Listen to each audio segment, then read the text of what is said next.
As barras de controle são o acelerador e freios de um reator nuclear. Abaixo da tampa, a 15 metros do reator, estão 1.661 canais de urânio combustível que descem até o núcleo do reator. A quebra dos átomos de urânio libera uma imensa quantidade de calor dos canais de combustível, transformando a água em vapor. É este vapor que faz a turbina gigante entrar em ação e gerar eletricidade. Para controlar essa energia, 211 barras de controle feitas de boro estão espalhadas pelo núcleo do reator. Se forem erguidas, a energia aumenta. Se forem retiradas por completo, os engenheiros ficam impossibilitados de acionar os freios. No entanto, é exatamente isso que Anatoly Dyatlov, engenheiro-chefe, mandou fazer. Alguns técnicos lembraram-no do perigo. A argumentação falhou e o teste se iniciou. A intenção inicial era observar o comportamento do reator nuclear quando utilizado em baixo nível de energia. Contudo, para que o teste fosse possível, os responsáveis pela unidade teriam que quebrar uma série de regras de segurança indispensáveis. Entre estes erros, interromperam a circulação de sistema hidráulico que controlava a temperatura do reator. Com isso, o reator entrou em processo de superaquecimento e incapaz de ser revertido.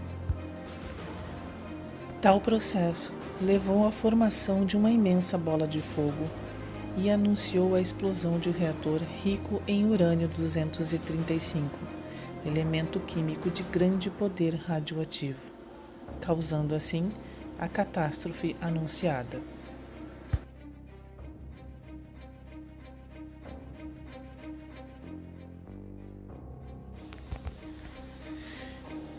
$100.000 soldados, além de 400.000 civis, operários, engenheiros, enfermeiras, médicos e cientistas de cada república soviética passaram por Chernobyl. A União Soviética estava travando sua última e maior batalha.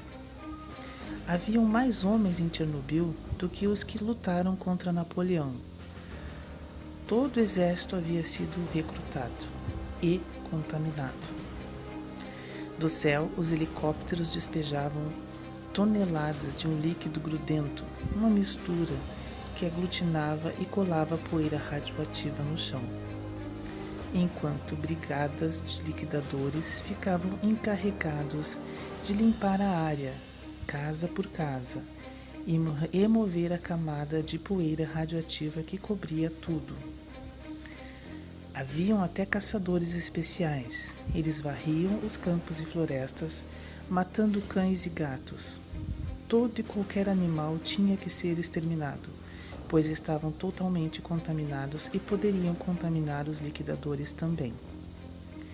Vilas inteiras foram evacuadas, casas demolidas totalmente. À noite, os caminhões e máquinas e os homens estavam cobertos de poeira radioativa.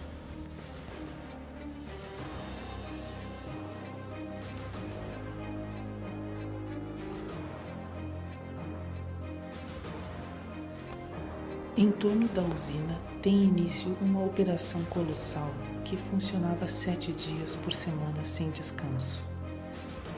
300.000 metros cúbicos de solo contaminado foi retirado e levado para valas enormes cobertos com concreto.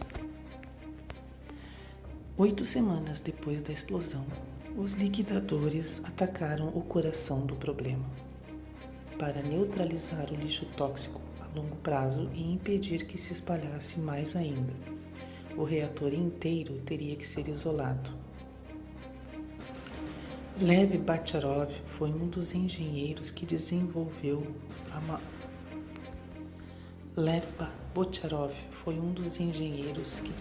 a enorme estrutura que cobriria o quarto reator completamente.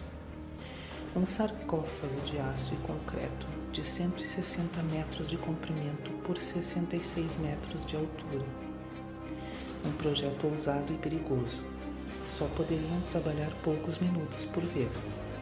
Um desafio astronômico. Como construir uma estrutura colossal onde as pessoas só podiam trabalhar poucos minutos, às vezes segundos por vez. Muitas vidas colocadas em risco. 12 semanas se passaram desde a explosão no bloco 4 de Chernobyl. A radioatividade no local era tão alta que somente máquinas controladas a distâncias poderiam se aproximar dali. Só que alguém teria que levá-las até lá. Os trabalhadores tinham que ser rápidos, tinham poucos minutos para levar as máquinas e sair correndo, caso contrário, levariam uma dose letal de radiação. Cada segundo era um grande risco. Os veículos foram forrados com chumbo para poder proteger os soldados da melhor maneira possível. Cada peça metálica de estrutura era fabricada às vezes a centenas de quilômetros dali. As peças eram levadas uma a uma para a usina para serem montadas no local. Um verdadeiro quebra-cabeças. Vigas de 150 toneladas com 70 metros de comprimento e escoras de 45 metros de altura.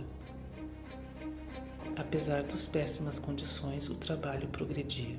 100 mil metros cúbicos de cimento foi utilizado na estrutura. Então surgiu um novo desafio. O teto da usina estava coberto de grafite contaminado. Eram os blocos de grafite que cobriam as barras de urânio e que voaram com a explosão. Um único pedacinho emitia radiação suficiente para matar um homem em menos de uma hora. Era preciso se livrar destes pedaços antes de seguir com a construção. A solução foi usar máquinas robôs para o telhado e jogar os destroços para baixo. Uma vez lá embaixo, 60 metros abaixo, outros robôs juntavam os detritos e os enterravam em valas de concreto.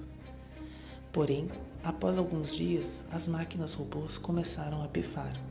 Os circuitos eletrônicos não aguentaram, entraram em colapso e pararam de funcionar.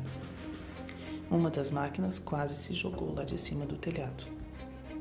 Então tiveram que parar de usar os robôs. Tinham que ser substituídos pelos homens. Naquela época, os soldados russos começaram a ser chamados de biorobôs. Era um batalhão de jovens e se preparavam para subir ao telhado do terceiro reator pela primeira vez. Todos tinham entre 20 e 30 anos. Todos eram reservistas convocados para o trabalho mais perigoso e mortal de sua vida. Nenhum ser humano jamais tinha trabalhado em uma área tão contaminada por radiação.